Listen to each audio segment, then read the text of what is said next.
Assalamualaikum warahmatullahi wabarakatuh. Saya Difta absen 11. Saya Arido Dwi Marzuki, absen 3. Saya Bagas Satrio, absen 5. Akan mempresentasikan tentang kerajaan tulang bawang. Kerajaan tulang bawang. Kerajaan tulang bawang adalah kerajaan yang diperkirakan pernah berdiri di Kabupaten Tulang Bawang, Provinsi Lampung. Kerajaan yang diperkirakan merupakan salah satu kerajaan tertua di Indonesia ini masih terjebak dalam kata misterius. Karena informasi tentang tahun berdirinya, masa kejayaannya, masa runtuhnya, peninggalan-peninggalannya, silsilah rajanya, kehidupan sosial, politik, ekonomi, dan budayanya, semuanya masih belum bisa dipastikan sampai saat ini. Bahkan, informasi tentang keberadaan kerajaan ini malah diketahui dari catatan seorang biksu Cina yang bernama Fasien, yang pernah singgah di suatu kerajaan bernama Tulang Bawang di pedalaman Sumatera pada awal abad ke-5. Tapi sayangnya, Fasien tidak menuliskan lebih lanjut informasi mengenai letak keberadaan kerajaan ini. Biksu Cina lain bernama Ising dalam catatannya juga menuliskan pernah singgah di suatu kerajaan bernama Tulang Bawang di pedalaman Sumatera pada awal abad ke-7. Kerajaan Tulang Bawang juga sedikit disinggung di dalam kitab Cina yang berjudul Liu Xunxu. Walaupun lokasinya masih belum bisa dipastikan sampai sekarang, tapi ada beberapa perkiraan mengenai letak kerajaan ini dari beberapa sumber. Sumber yang pertama, kata Dr. J.W. Naarding, kerajaan ini berada di sekitar hulu sungai Tulang Bawang, kurang lebih 20 km dari kota Menggala.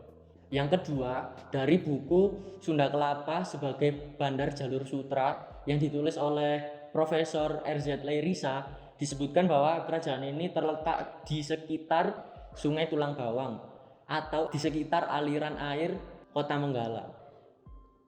Yang ketiga, dari buku Sejarah Lampung tahun 1997 dituliskan bahwa kerajaan ini terletak di sekitar Pedada, yaitu daerah di sekitar Sungai Tulang Bawang atau di Pagar Dewa.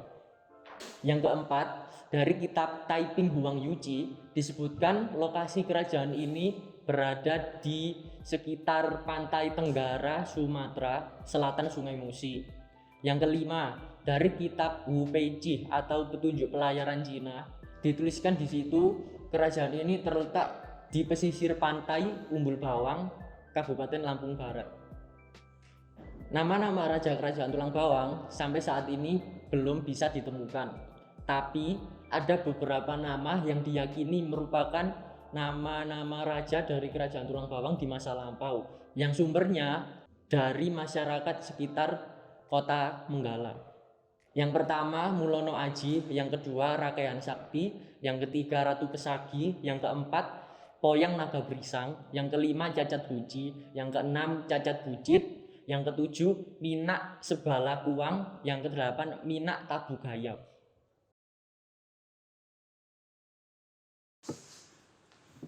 Kehidupan politik dan ekonomi Kerajaan Tulang Bawang. Kerajaan Tulang Bawang menerapkan sistem pemerintahan yang demokratis. Kerajaan ini memiliki adat yang bernama pepadun, yaitu di mana semua masyarakatnya memiliki kesempatan yang sama untuk mempunyai kekuasaan. Untuk menentukan siapa yang berkuasa tidak hanya ditentukan dari garis keturunan saja, melainkan orang yang mampu menggelar upacara adat bernama cakak pepadun. Orang tersebut berpeluang mendapatkan satu gelar dari 4 gelar yang ada, yaitu gelar sultan, gelar raja, gelar pangeran, dan gelar dalom. Di dalam catatan Ising dijelaskan bahwa kehidupan masyarakat Tulang Bawang masih sangat tradisional, tetapi masyarakat Tulang Bawang sudah bisa membuat kerajinan tangan dari logam besi dan membuat gula aren dari pohon aren. Kemungkinan saat Ising datang pada abad ke-7, kerajaan Tulang Bawang dalam puncak kejayaan. Berdasarkan Suma Oriental Tom Papyrus 1512 sampai 1515 Masehi dijelaskan bahwa kerajaan Tulang Bawang pernah menjalin hubungan perdagangan lada dengan kerajaan Sunda. Dalam kitab Liu Xunxu 420 sampai 479 Masehi. Dijelaskan bahwa kerajaan Tulang Bawang dari Barat Nusantara pernah menjalin hubungan diplomatik dengan Kekaisaran Cina, yaitu pada awal abad ke-6. Di kitab ini dijelaskan bahwa kerajaan Tulang Bawang menjual lebih dari 41 jenis barang ke Cina. Pada masa kejayaannya diperkirakan pada abad 7 Masehi, munculnya bersamaan dengan kerajaan Celiposi, yaitu Sriwijaya. Karena Sriwijaya merupakan kerajaan yang sangat besar dan makmur, Sriwijaya melakukan invasi terhadap daerah sekitarnya. Maka dari itu, pada akhirnya kerajaan Tulang Bawang ditaklukkan oleh Sriwijaya.